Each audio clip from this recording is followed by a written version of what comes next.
de certa forma, a própria, o próprio incentivo maior que o ordenamento dá à constituição ou à formalização da pessoa. Porque formalizar a pessoa jurídica não é fácil, formalizar a pessoa jurídica impõe naturalmente, a par de qualquer contrato ou obrigação assumida, a partir da formalização já nascem diversas obrigações para com o Estado, em termos de impostos, em termos de contribuições sociais. Aí, claro, dependendo do tamanho da pessoa jurídica ou do tipo de pessoa jurídica. Mas, de um modo geral, essa formalização, ela deságua num mar já de obrigações, né? Por mais que eu ainda não tenha nem começado a exercer a atividade econômica, a pessoa jurídica não tenha nem começado a exercer a atividade econômica, efetivamente ela já se sente, né, obrigada ao cumprimento de algumas regras. E aí, por conta disso, a partir da necessidade, porque efetivamente havia a necessidade de um melhor embalado na chamada, né, liberdade econômica, veio aí, inicialmente na medida provisória e posteriormente convertida em lei, a modificação do artigo 50, né, do Código Civil. Talvez, numa primeira leitura, para alguns, né, não tenha tido tanta diferença assim. Mas, efetivamente, diferenças ocorreram e foram significativas. O novo texto do artigo 50 do Código Civil, ele estabelece maiores, né, critérios e critérios mais rígidos para a concessão, para a conferência dessa desconsideração. Que é isso? Muito Código Civil. Sim, sim. Está aqui do meu lado. Deixa eu te falar. Ana Beatriz, me dá só aqui uma licencinha. Falar para o pessoal o seguinte, que a gente está falando, hoje nessa live, a gente vai falar sobre a desconsideração da personalidade jurídica direta, pessoal. Tá? A inversa a gente deixa para uma outra live, porque o assunto já é por demais longo, tá certo? É só isso. Desculpa, Ana Beatriz, volta aí. Não, na verdade, o Código Civil, a reforma do artigo 50, até isso resolveu, né? Até essa questão da desconsideração inversa, ele semeou a solução. Até porque já há uma construção jurisprudencial nesse sentido, já vem sendo utilizada. E o que o legislador fez, e foi muito interessante nesse ponto, foi no sentido de aproveitar esses critérios que tanto estão mais amplos, no sentido de serem, né, de passarem a incorporar algumas regras novas, como mais rígidos, também para a situação inversa, certo? Eu ia falar rapidamente sobre isso, mas se quiser... Então, fique à vontade. Fale. A live é nossa. Pois Fale. é, estou olhando aqui a hora, porque daqui a pouco fala você. Então, assim, o artigo 50 é um artigo que hoje é um artigo muito grande, né? Não vou lê-lo aqui, imagino que todos vocês já trabalhem de alguma forma com o direito, ou estudem o direito de alguma forma. Eu sou professora já há muitos anos de parte geral, e quem me conhece sabe que assim, é a minha pedra preciosa, uma das minhas pedras preciosas do direito civil. Eu não sei dar aula, mesmo dando aula de outras disciplinas, sem falar de parte geral. E o que eu percebo é que muitas vezes a gente esquece, eu não, né? Os alunos esquecem da tão importante, essencialíssima teoria geral do direito civil. Então, eu vou só puxar aqui alguns termos, né? Para quem já fez parte geral de 2018 para trás, já não pegou mais essa modificação que deu-se em 2019, né? Até porque foi uma modificação que, primeiro, como eu disse, chegou com uma medida provisória, que a gente não sabia se ia ser ou não convertida em lei. Na verdade, foi convertida nos últimos minutos do segundo tempo. Então, efetivamente, a gente só teve definitivamente incorporada no segundo semestre do ano passado, tá?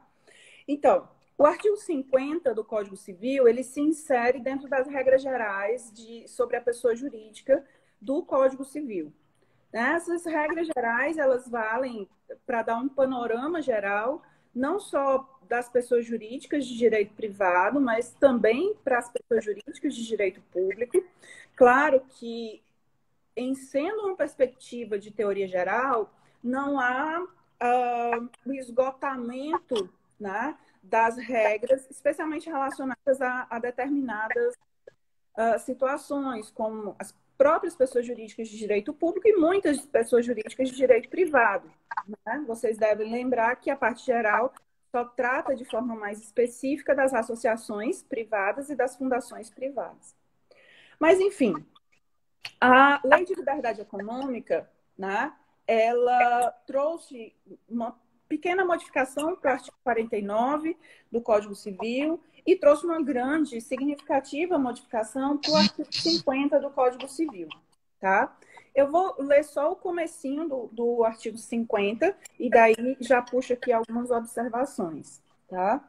Então, ele diz aí, em caso de abuso de personalidade jurídica, ele começa traçando o que seria, digamos, eu costumo chamar de gênero. Qual é a infração genérica que deve ser observada necessariamente, obrigatoriamente, nas relações de direito civil que podem suscitar um pedido de desconsideração.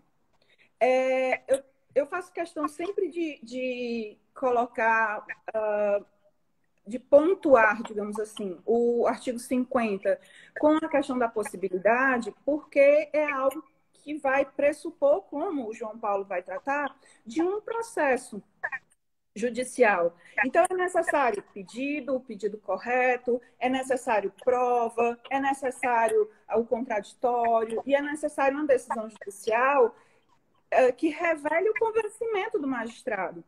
Então, não há aí um direito subjetivo. Eu fui lesada no contrato realizado, celebrado com aquela pessoa jurídica, e por isso agora, como eu não estou encontrando patrimônio dessa pessoa jurídica, eu vou entrar contra os sócios e administradores. Não é assim. Tá? Então, a primeira coisa, o abuso da personalidade jurídica. Não é como um abuso ou a mesma categoria de abuso que está previsto lá no artigo 28 do Código de Defesa do Consumidor. O Código de Defesa do Consumidor, ele utiliza-se basicamente no artigo 28 dois momentos, né, para tratar da desconsideração. O caput, que vai falar das causas, até de forma mais específica, e o artigo 5º, né, que abre a porta da desconsideração para quase toda a situação. Mas lá, quando o Código de Defesa fala do abuso, é abuso de direito, tá? E abuso de direito é ato ilícito. Aqui ele não está falando ato ilícito previsto lá no artigo 187 do Código Civil. Aqui ele não está falando de abuso de direito, ele está falando de abuso de personalidade jurídica, tá? Então, desse atributo incorpóreo, obrigatório, exigível, em todas as circunstâncias em que haja a formação, a formalização da pessoa, de forma específica da pessoa jurídica. Então, ele diz aí, em caso de abuso da personalidade jurídica, é algo, digamos assim, genérico. E o que o legislador considera, de forma específica, como abuso de personalidade jurídica? Duas situações, tá? Ele diz aí, caracterizado pelo desvio de finalidade ou pela confusão patrimonial. Então, o abuso da personalidade é o genérico, seria o gênero, né? O desvio de finalidade e a confusão patrimonial seriam espécies. Nos parágrafos subsequentes, né, o artigo 50 ele não tinha nenhum parágrafo, ele era só o caput, agora ele tem quantos parágrafos? 5 parágrafos. Ele vai especificar o que seria desvio de finalidade e o que também seria confusão patrimonial.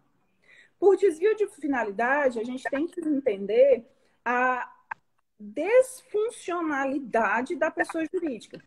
Toda e qualquer pessoa jurídica, seja ela de direito público e mesmo de direito privado, claro, ressalvado os casos dos entes federados, ela deve se constituir para uma determinada finalidade, né? O que o código chama genericamente de objeto.